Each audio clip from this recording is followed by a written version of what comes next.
2 wins, 6 points, top of the table. It's been a wonderful international window for the Black Stars. It means that the 2026 American dream is well on course. Those 2 wins over Mali and the Central African Republic were also the first wins in 2024 for the Black Stars. It ended a round of 8 games without defeat, without a win, and it ended a miserable period for the Black Stars, where the senior national team of the Ghana, once one of the best ranked sides on the African continent, had become cannon fodder and easy targets for the likes of Comoros, for the likes of Madagascar, for the likes of Mozambique in major international events. So the beautiful thing for the Black Stars in terms of observation is that this is a team that has a significant capacity for growth. Now, you judge that based on the ages of the players. So you've got Thomas Partey in his early 30s, Jordan Ayew in his early 30s, players playing at significantly great levels, who then blend in with a team that has a lot of them who are in their early 20s. Kudus 23, Fatau Ishaku,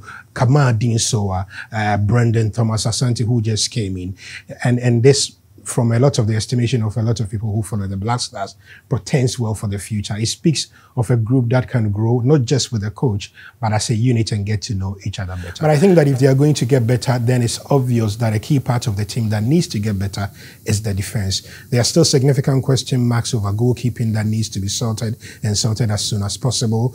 Atiziki was good at the World Cup. He's been pretty decent in the last few games, but there were too many occasions where he would have given the former Black Star goalkeeper, Fatau, a decision to make and reason to go back, analyze those games, look at all the potential options for Ghanaian goalkeepers around the world and say, this is an area we may need to fix.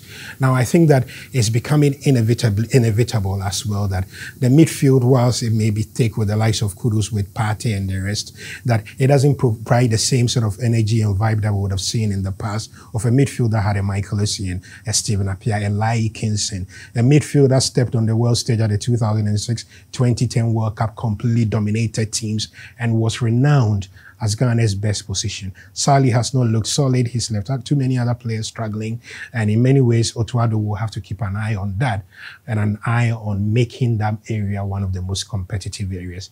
Jordan Ayew is basking in the glory, but from where I see goal scoring could remain one of the areas that needs to be fixed.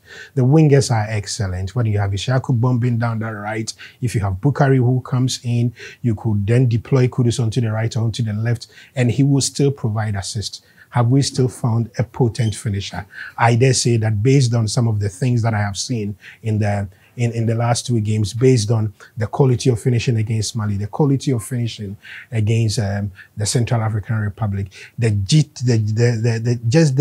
the uncertainty in the front line and the lack of coordination among all of them, that is also an area that needs to be covered.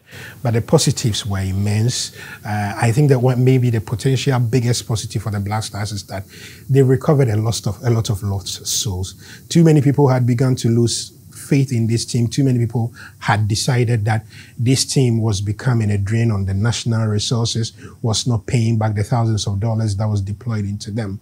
And I think that win over Mali, who are always very good and very decent, and that win against the Central African Republic with a full house at the Kumasi Sports Stadium.